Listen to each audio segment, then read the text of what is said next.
Hello friends, इस video में हम जानेंगे कोरल ड्रॉ के फर्दर टूल्स के बारे में। पिछले वीडियो में हमने देखा था यूजर इंटरफेस, कोरल का इंटरफेस कैसा है, क्या टूल है हमारे पास और क्या उसकी प्रॉपर्टीज है, वो हमने देखा था। आज हम इसके आगे के टूल के बारे में बात करेंगे और उन टूल से क्या हम बना सकते हैं उसके बारे में बात। तो चलिए शुरू करते हैं। जैसा कि मैंने पिछले वीडियो में बताया था, पिक टूल का मतलब होता है कोई भी ऑब्जेक्ट जो हमने ड्रॉ किया है उसको पिक करना। उसमें पिक करने पर कुछ ग्रिप्स ऑन होती है, सेलेक्टेड ऑब्जेक्ट जो है उसकी ग्रिप्स ऑन होती है। उस ग्रिप की हेल्प से हम ट्रांसफॉर्मेशन कर सकते हैं। ट्रांसफॉर्मेशन का मतलब होता है resize, rotate, stretch, flipping, rotation. ये सारे ट्रांसफॉर्मेशन के एस्पेक्ट्स हैं। मूव करना, रीसाइज करना, उसको अपोजिट साइड में ले जाना, ये सारे ट्रांसफॉर्मेशन का एस्पेक्ट है और वो हम पिक टूल की हेल्प से आसानी से कर सकते हैं। जैसा कि मैंने बताया आपको कि हमने जैसे रेक्टेंगल बनाया, रेक्टेंगल बनाते ही ये सेलेक्टेड मोड में आ जाता है और सेलेक्टेड मोड में ये दिखाता है ग्रिप्स को। इन ग्रिप्स की हेल्प से हम रीसाइज कर सकते हैं प्रोपोर्शनली। अगर सेंटर से ग्रिप को हम स्ट्रेच करते हैं तो ये ऑब्जेक्ट को खींच देगा हॉरिजॉन्टली और वर्टिकली। इसमें एक सेंटर पॉइंट होता है, ये जितना भी रिसाइजिंग कर रहा है, स्ट्रेचिंग जो कर रहा है, वो सारा इस सेंटर पॉइंट के अकॉर्डिंग हो रहा है।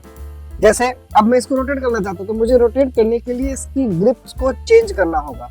तो ग्रिप को चेंज करने के लिए दोबारा हम इसी ऑब्जेक्ट पर क्लिक करेंगे। क्लिक करने पर ये कुछ रोटेशनल और इसका स्ट्रेचिंग और डिस्टॉर्शन की ग्रिप्स ऑन हो जाएंगी। अब ये रोटेशनल ग्रिप्स आ गई, इसकी हेल्प से हम ये देखिए मैं इसको रोटेट कर रहा हूँ तो ये रोटेट कैसा हो रहा है, जो इसका एक्सिस पॉइंट है, जो इसकी सेंटर पॉइंट है, यहाँ पे जो दिखा रहा है टारगेट साइन दिखा रहा है, इस सेंटर पॉइंट के अकॉर्डिंग कर रहा है।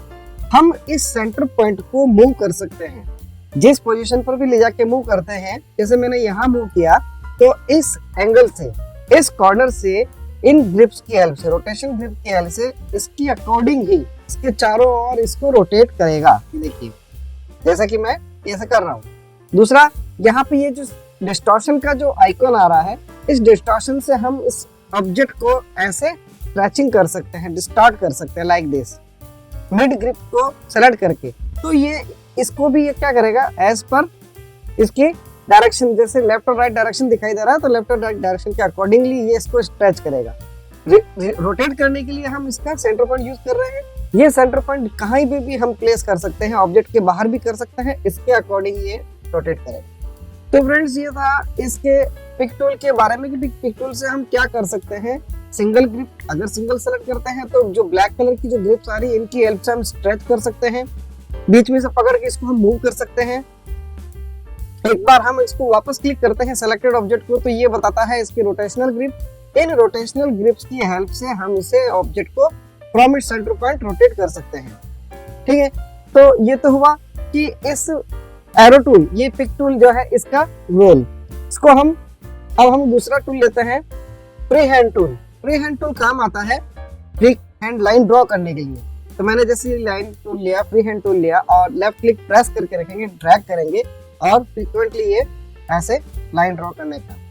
अगर हमें स्ट्रेट लाइन बनानी है तो इसके लिए हमें कंट्रोल की यूज करनी होगी, या अगर हम कंट्रोल की यूज नहीं करते हैं और इसकी गाइडलाइन स्नैपिंग ऑप्शन ऑन है तो उसके हेल्प से ये आपको हेल्प करेगा लाइन को स्ट्रेट बनाने में। जैसे ही लाइन स्ट्रेट आएगा ये आपको इंडिकेट करेगा। अब जैसे कि स्नैपिंग ऑप्शन ऑन नहीं है, गाइडलाइन का हो चाहे पेज का हो, ऑन नहीं है तो ये हमें गाइड नहीं कर रहा, बता नहीं रहा, लेकिन फिर भी एक लाइन स्ट्रेट जब आती है तो ये ऐसे दिखाएगा स्ट्रेट लाइन और रुक जाएगा। वहां पे इसका हल्का से क्लिकिंग होगा, जैसे ही हम थोड़ा बहुत ऊपर ले जाएंगे लाइन टेढ़ी होने दिख जाएगी नहीं। तो इस तरह से हम स्ट्रेट लाइन ड्रॉ कर सकते हैं। अदरवाइज हम कंट्रोल की प्रेस करके क्या करेंगे, स्टार्ट करेंगे फ्रॉम स्टार्ट पॉइंट, माउस को ड्रैग करेंगे नेक्स्ट पॉइंट तक, लेफ्ट क्लिक, उसके बाद क्लिक करेंगे जब हम लाइन स्ट्रेट कर दें। तो कंट्रोल बटन के साथ में जब हम लाइन स्ट्रेट कर चुके होते हैं, लास्ट पॉइंट जहां पे भी क्लिक करना होता है वहां पर क्लिक कीजिए, उस लेंथ तक की लाइन ड्रॉ हो जाएगी। इसे कहते हैं स्ट्रेट लाइन ड्रॉ करना बाय कंट्रोल की। जब भी स्टार्ट करें क्लिक कर दें, देन माउस को ड्रैग कीजिए कंट्रोल की के साथ में। अगर हम इसको नेक्स्ट पोजीशन पर क्लिक करते हैं तो वो इसका एंड पॉइंट होता है और उस एंड पॉइंट पर ये लाइन स्ट्रेट ड्रॉ कर देगा। टेढ़ा लाइन बनाना हो कोई इशू नहीं है, क्लिक कीजिए, स्टार्ट कीजिए, माउस को ड्रैग कीजिए विदाउट प्रेसिंग लेफ्ट की एंड बाय लेफ्ट की, वापस एंड भी लेफ्ट की से कर सकते हैं। Control a to select all object, सभी ऑब्जेक्ट को सेलेक्ट करना एंड देन डिलीट करना। तो ये था फ्री हैंड का कि अगर हम माउस को ड्रैग करते हुए जाएंगे, जैसे हम पेंसिल से कुछ भी अगर स्केच बोर्ड पे अगर हम ड्रॉ करते हैं तो क्या करते हैं, पेंसिल का नॉब जो है उसका जो टिप है उसको प्रेस करके रखते हैं बोर्ड पर या हमारे कैनवास पर, और उसके साथ साथ में हम ड्रॉ करते हैं। ठीक इसी तरह से यहाँ पर भी यही होगा। दो रूल है, एक तो होता है लेफ्ट क्लिक करके छोड़ना, तो उसमें वहां पे सिर्फ एक पॉइंट हो जाएगा। ये लेफ्ट क्लिक करके छोड़ दिया तो एक पॉइंट हो गया यहाँ पे, मींस अब यहाँ से आपकी लाइन स्टार्ट होगी, एंड कहाँ होगी, जहां मैं नेक्स्ट पॉइंट क्लिक करता हूँ। अब वो मैं विदाउट कंट्रोल की के प्रेस करके क्लिक करूँ या यहाँ पर एक लेवल आ जाए स्ट्रेटनेस का, लाइन स्ट्रेटनेस हमें लगता है तो भाई यहाँ स्ट्रेट आ गया, तो वहां पर उस पोजीशन पर मैं लेफ्ट क्लिक करके लाइन स्ट्रेट ड्रॉ कर सकता हूँ। देखिए अब ये बता रहा है नोड, ये थोड़ा सा हेल्प बता रहा है कि भाई ये इसका एंड नोड है, यहाँ लाएंगे तब यहाँ पर भी नोड बताएगा, ये भी इसके लिए एंड नोड है, हम यहाँ से नोड से नेक्स्ट लाइन स्टार्ट कर सकते हैं। बीच में जो क्रॉस बता रहा है ये सेंटर पॉइंट शो कर रहा है इस लाइन का, तो हम इस लाइन को ऐसे ड्रैग कर सकते हैं, मूव कर सकते हैं, लाइन को ऐसे सेंटर पॉइंट से ड्रैग करते हुए रिसाइज कर सकते हैं। क्लिक करेंगे सेकंड टाइम तो रोटेशन ग्रिप ऑन हो जाएगी, इस रोटेशन ग्रिप की हेल्प से हम इसको रोटेट कर सकते हैं फ्रॉम इट सेंटर पॉइंट। अगर सेंटर पॉइंट यहाँ ले लिया जाए तो इसके अकॉर्डिंगली ये रोटेट करेगा। दूसरा, लाइन की विड्थ बढ़ानी हो, लाइन के एरो हेड्स यूज करने हो तो हमें यूज करना होगा प्रॉपर्टी बार। तो आप देखिए कि इस इंटरफेस में हमारे पास जो भी हमने ड्रॉ किया है और जो सेलेक्टेड है उस मोड में ये एक प्रॉपर्टी बार जो यहाँ पे स्टैंडर्ड बार के जो नीचे दिखाई दे रही है, न्यू ओपन सेव के पीछे नीचे यहाँ पे दिखा रहा है इसकी पोजीशन कि एक्स और वाई में इसकी पोजीशन क्या है एज पर इसकी रूलर। ये जो स्केल दिखाई दे रही है यहाँ पे, ये इस स्केल के अकॉर्डिंग इसकी पोजीशन, इसकी सेंटर पॉइंट की पोजीशन को ये इंडिकेट करता है। यहाँ पर इंचेस में अगर हमने यूनिट इंचेस लिया तो इंचेस में, मिलीमीटर लेंगे तो मिलीमीटर में शो करेगा ये। तो और साथ ही साथ में ये प्रॉपर्टी बार में क्या शो कर रहा है, लाइन की विड्थ को, लाइन की हाइट को। हालांकि इसमें लाइन में हाइट नहीं है बट इसका एक पॉइंट टॉप पर है, एक पॉइंट थोड़ा बॉटम में है, तो लाइन टैपर बन रही है। टैपर बनने की वजह से इसका हाइट का जो है ये डायमेंशन दिखा रहा है कि ये हाइट है, जबकि वो हाइट नहीं है, वो उसका पोजीशन है नेक्स्ट पॉइंट का। फिर ये बता रहा है कि हमने जब लाइन ड्रॉ की थी 100% था, उसके बाद में हमने उसको रिसाइज किया, कितना रिसाइज किया उतना परसेंटेज यहाँ पे शो कर रहा है। हाइट में हमने कुछ भी नहीं किया क्योंकि लाइन की हाइट का तो ऐसा कोई इश्यू है भी नहीं। इसके बाद में प्रॉपर्टी बार में लॉक रेशियो, ये लॉक रेशियो काम आता है प्रोपोर्शनेट ऑब्जेक्ट को करना हो, अगर छोटा बड़ा प्रोपोर्शनेट करना हो, एक रेशियो मेंटेन करते हुए करना हो तो लॉक ऑन कीजिए। अभी लॉक ऑफ है, इट मींस हम किसी भी पॉइंट से उसको रिसाइज कर सकते हैं, स्ट्रेच कर सकते हैं, कोई भी दो अलग अलग साइड को अलग अलग साइजेस में डिफाइन कर सकते हैं। और नेक्स्ट यहाँ पे बता रहा है रोटेशन का एंगल। अभी हमने जो रोटेट किया या लाइन टैपर बनाई है तो इसका रोटेशन एंगल बता रहा है 150.322, ये इसका रोटेशन एंगल दिखा रहा है। फिर है horizontal and vertical mirror, flipping करना। इसी ऑब्जेक्ट को मैं इसको अगर वर्टिकल या हॉरिजॉन्टल मिरर करता हूँ, जैसे मैं हॉरिजॉन्टल मिरर करता हूँ तो जो कॉर्नर इधर था लेफ्ट की तरफ वो राइट की तरफ हो गया। अगर मैं वर्टिकल करता हूँ तो टॉप है वो बॉटम हो जाएगा और जो बॉटम है वो टॉप में चला जाएगा। इसे कहते हैं फ्लिपिंग करना। चाहे लाइन हो, रेक्टेंगल हो, टेक्स्ट हो या इमेज हो, उन सभी पर ये सारे ट्रांसफॉर्मेशंस काम करते हैं। तो जो पिक टूल से हमने जो बनाया है, सेलेक्ट किया है, उस सिलेक्शन के ट्रांसफॉर्मेशन है जिसमें कि पहला है पोजीशन, दूसरा है साइजिंग, तीसरा है परसेंटेज, चौथा है इसका प्रोपोर्शनेट या non proportionate object, ratio maintain करना, रोटेशन एंड फ्लिपिंग। ये जो 5-6 प्रोपोर्शंस जो दिखाई दे रहे हैं, ये जो आपको दिखाई दे रहे हैं ट्रांसफॉर्मेशन, ये ट्रांसफॉर्मेशन हर एक सेलेक्टेड ऑब्जेक्ट के लिए कॉमन है। जैसे मैंने रेक्टेंगल बनाया, ओके, अब आप देखिए नोटिस कीजिए यहाँ से पोजीशन से लेकर के फ्लिपिंग तक कॉमन है।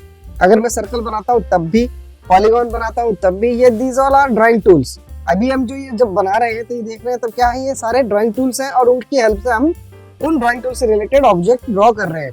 तो इनकी कॉमन प्रॉपर्टीज हैं वो यहाँ तक फ्लिपिंग तक दिखाई दे रही है हमको। टेक्स्ट टूल भी अगर हम लेते हैं तो टेक्स्ट में भी यही होता है कि फिल फ्लिपिंग ऑप्शन, प्रॉपर्टीज जो प्रॉपर्टी बार में जो दिखाई दे रही है वो सेम रहेगी सेलेक्टेड ऑब्जेक्ट के लिए। अगर हमने सेलेक्टेड नहीं किया है ऑब्जेक्ट को तो ये प्रॉपर्टी शो करता है लेआउट की। लेआउट हम कौन सा यूज कर रहे हैं, लेआउट A4 साइज का यूज कर रहे हैं। इन जनरल हम ऑफिस में जो एक नॉर्मल डॉक्यूमेंटेशन जो काम करते हैं वो A4 का एक जनरल फॉर्मेट होता है, उस A4 साइज के फॉर्मेट पे ही हम सारा टाइपिंग करना हो या प्रेजेंटेशन करना हो वो करते हैं।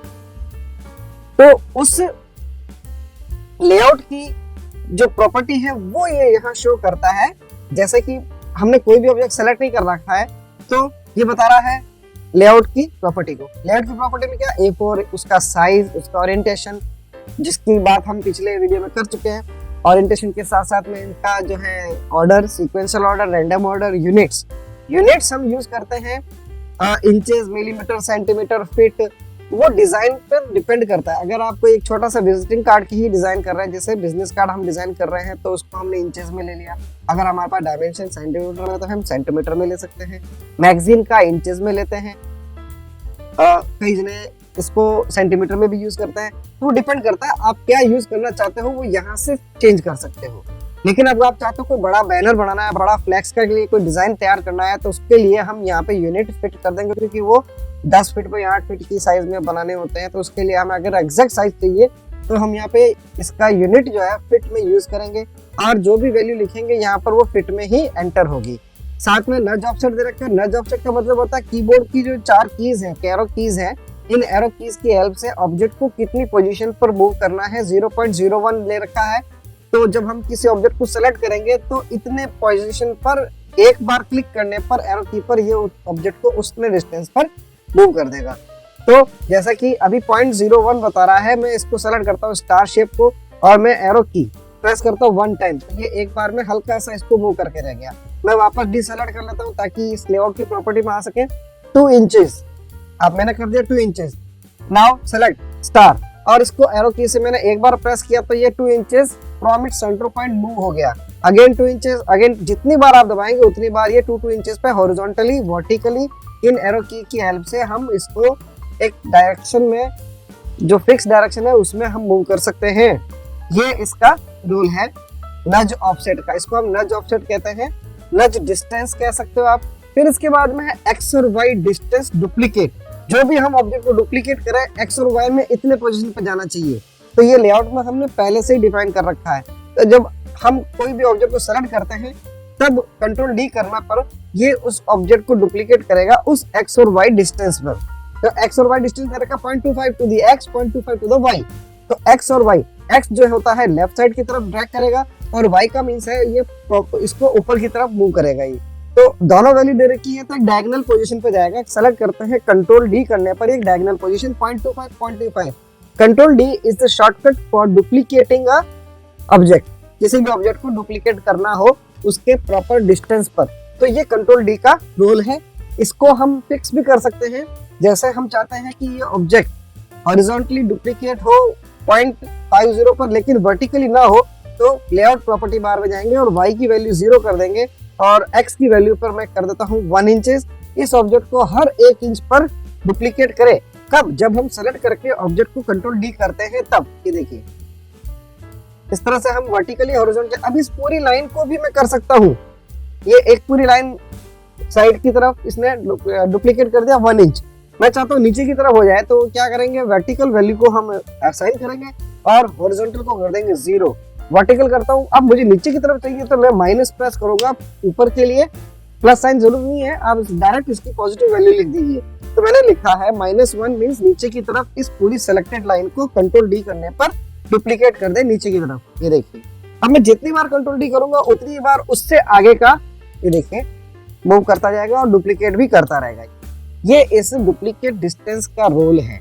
0 भी रख सकते हो, और जो इसका डिफॉल्ट है 0.25 to the x, 0.25 to the y। एक डायगोनल पोजीशन पर भी आप इसको डिफाइन कर सकते हो डुप्लीकेट को।